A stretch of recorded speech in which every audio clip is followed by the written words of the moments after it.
All right, guys, one thing that the Democrats and the left likes to do when reality doesn't meet their expectations is to tell you that, hey, what you're seeing is not true, right? Don't believe your eyes, right? Don't believe your ears. Don't believe those senses that God gave you. Okay, don't believe that, right? It's all made up. This is what they done with the whole critical race theory conversation. When they try to say, well, there's no race-based education in schools, right? While at the same time, fear-mongering about how Republicans are banning the teaching of critical race theory in school, while also swearing up and down that it's not being taught in schools. So if it's in fact not being taught in schools, what are you concerned about, right? So yeah, all those parents that we've seen complaining at the school boards about how their kids are being told that they're inherently evil because of the color of their skin, all the videos we've seen of teachers teaching race-based education, all the articles that we've seen about how these schools are dumbing down our education system in the name of equity, all that stuff is made up, right?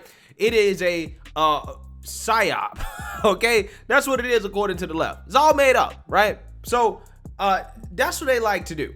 Right now, we have this whole crime issue going on across the country. And a lot of that has been focused on what's going on in San Francisco with these smash and grab lootings that you really can't call lootings anymore because apparently the word looting is racist.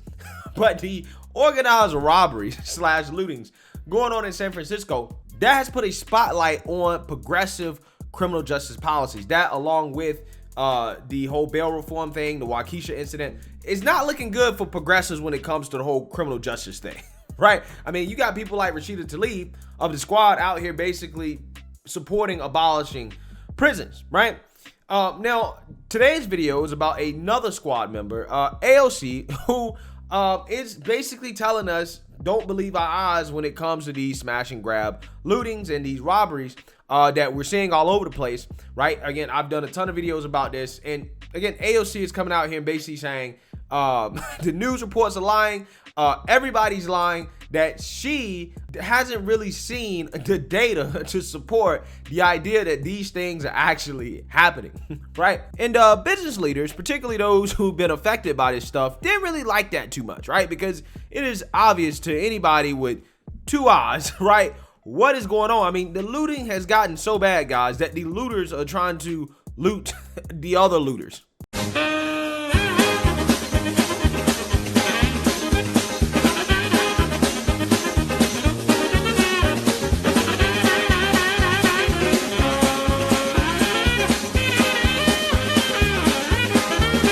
Yeah, so AOC has basically said that a lot of those allegations of organized retail theft are not actually panning out, right? So let's read here. New York Representative Alexandria Ocasio-Cortez was slammed by Republicans and business leaders following an interview where she cast doubt on whether rampant smash and grabs are actually occurring. A lot of these allegations of organized retail theft are not actually panning out. Ocasio-Cortez said in an interview with the Washington Times last week, I believe it's a Walgreens in California cited it, but the data didn't back it up, she added. Yeah, so look, I don't know what data AOC is talking about here, but one thing I do know is that you don't need a meta-analysis, right, or studies to show that, hey, you know what, we have an issue, right? We have a problem with crime, right? However, people like AOC, they're not incentivized to actually acknowledge those things because if they acknowledge those things, it goes directly against their progressive criminal reform policies that they're pushing. Like, for example, AOC is pushing for bail reform, right? Basically, to have no bail, okay? To let criminals, people that have been accused of violent crimes, walk on the streets, right? And we've seen how much of a disastrous effect this has had on society, right? Now, the problem with the policies that she's pushing and her turning a blind eye to what's actually happening is that it actually really does affect the people that they claim they care about the most, which is so-called black and brown people, right? People of color, their favorite term, right? They claim they care about these people so much, but they're hurting those people with their policies. For example, this business owner who got his store looted and robbed during a chain of robberies in which you had people stealing millions of dollars worth of loud from local cannabis shops. Take a look. Some cannabis businesses were also attacked over the weekend. Law enforcement Maureen Kelly got surveillance video from an Oakland marijuana dispensary that was looted early Sunday morning. It's a story you'll see only on Cron 4. The owner of Oakland's Blunts and More dispensary. Hold on. Cut the clip. I know my guy did not name his dispensary Blunts and More. Blunts and More dispensary. Wow, that's like the perfect name. Roll the clip. Near the Oakland Coliseum estimates that over a dozen burglars broke into his pot shop early Sunday morning. You can see them looting the display cases here in this video. It started around 5 a.m. with a sideshow at 66th Avenue and Coliseum Way. He says he has private security who called the incident in to police. About 45 minutes in, I guess they decided since police haven't came yet, we're gonna hop over the fence and go into Blunts and More. Once the burglars started scaling the fence, his security arrived 7 minutes later to chase them off. Alfonso Blunt, who goes by the nickname Tucky, says he is still trying to assess how much was taken, but he believes most of the product was dropped as the burglars ran away. It's a far cry from what happened to his business back in 2020 when his establishment was ransacked by what he believes was a much more organized gang of criminals, while OPD was distracted by civil unrest following the murder of George Floyd. But he says he's heard about many other cannabis dispensaries and pot grow operations that have been hit over the past month, with many happening just over this weekend following the acquittal of Kyle Rittenhouse. A group of cannabis business owners met this afternoon. Blunt says they're fed up with paying high taxes and not getting much in the way of police response. We're tired of talking. We're tired of paying high insurance rates, extra security, paying for taxes. We're talking about a tax strike potentially. We're talking about picketing the mayor's office. We don't know what we can do, but it's time for action. We're tired of talking. He's concerned they may need to brace for another round of trouble as the Ahmaud Arbery case heads to the jury. This afternoon, the Oakland chief of police says he plans to meet with cannabis business owners on Wednesday to talk about this past weekend's crime wave and steps they can take to improve security at their locations. Maureen Kelly, Cron 4 News. Yeah, so my guy, Mr. Blunt here, who sells blunts, I'm pretty sure he wouldn't be happy to hear AOC's comments in which she's basically trying to say, well, I don't know if it exists, right? I'm not sure if this is actually really happening, right? Again, this man is talking about potentially doing some type of strike, right? How they don't want to pay taxes. I wouldn't want to pay taxes either, right? What's the point of paying taxes? I got to pay extra security, all these high taxes in San Francisco, and then I get looted and robbed, and nothing's been done about it, right? These people over here talking about defunding the police, right? See, again, that's the problem. These policies hurt those who they claim they're trying to help. So this man was an entrepreneur. He went out here and started his own business, right? He became a legal weed man. And AOC and progressives like her that, you know, are running San Francisco is cool with the thugs and criminals robbing the legal weed man, right? They're cool with that, okay? Well, but hey, at the very least, they're not blaming it on COVID like Jen Psaki.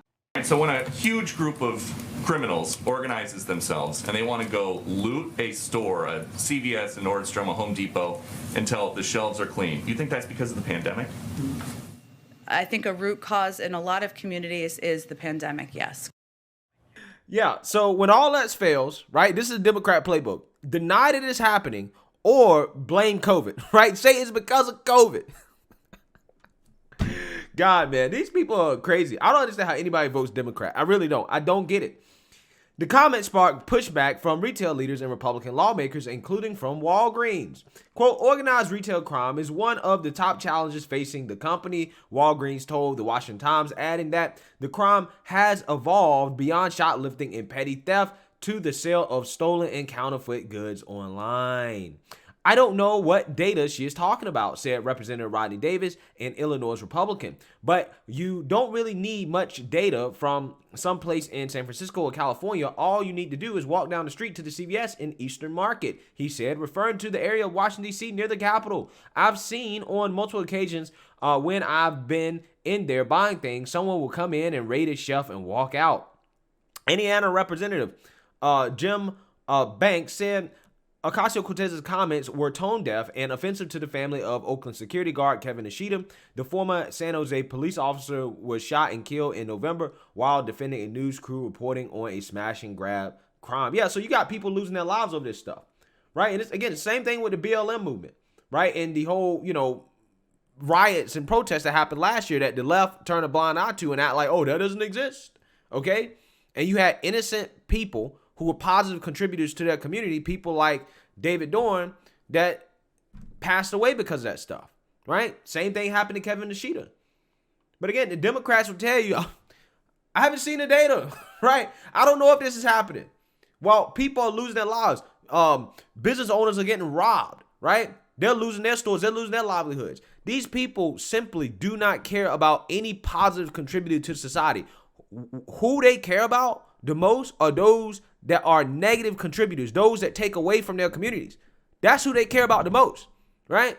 I don't know what else do you need to see or hear in order for people to realize that that's what these progressives are about, right? They're not for the average working American, okay? They're not for you, okay? They're for those that don't want to work and those that want to commit crimes. That's what it is.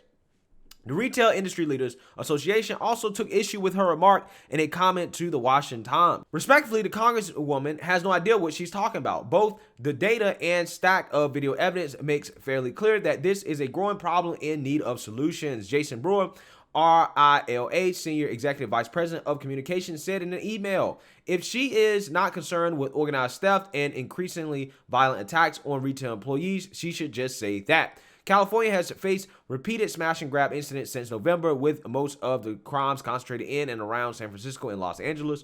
The crimes have sparked Democratic Governor Gavin Newsom to call on local mayors to step up and hold the perpetrators to account, and saying they should be prosecuted. The governor also increased California Highway Patrol's presence among highways near shopping destinations.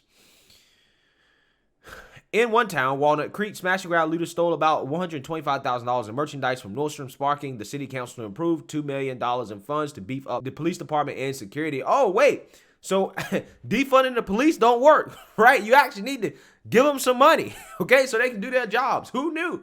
Who knew? Police union leadership in the state has also slammed the repeated crimes, blaming California's Proposition 47 and the ACLU for supporting the ballot measure under Proposition 47 passed in 2014. Shoplifting charges regarding the theft of $950 or less were lowered from felonies to misdemeanors. Quote, when society removes accountability for bad behavior, criminals get emboldened to commit more crimes. Drug addicts thumb their noses at mandatory treatment, and vandalism and petty theft turn into riotous looting and murder. The president of the Los Angeles Police Protective League, Craig Lally, told Fox News last week. Yeah, so one does not need to be clairvoyant to have predicted that in California, the ACLU's Proposition 47 would turn a family trip to a mall or a Home Depot into a dangerous gamble for our residents. Ocasio-Cortez's office did not immediately respond to Fox News' request for a comment on the matter Sunday morning. Of course they didn't, right? Because they ain't got nothing to say. But she's going to come out here and continue to push these toxic policies. These policies that, again, are hurting the people that they claim they care about so much, right? Because at the end of the day, what they want and what they want to appeal to are those who don't want to work and those that want to commit crimes. That's who they want to appeal to, right? That's their base, right? That's the progressive base.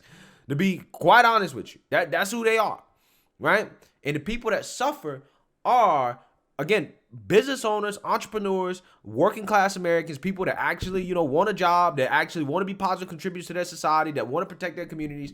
We are the ones that suffer the most from these policies, right? And then when you call them out on it, they'll tell you that you're stupid, right? And that it doesn't exist and that you're making it up. Or they'll blame it on COVID, right? So let me know what you guys think. Make sure you like, comment, and subscribe. Most importantly, share a Black conservative perspective. Peace.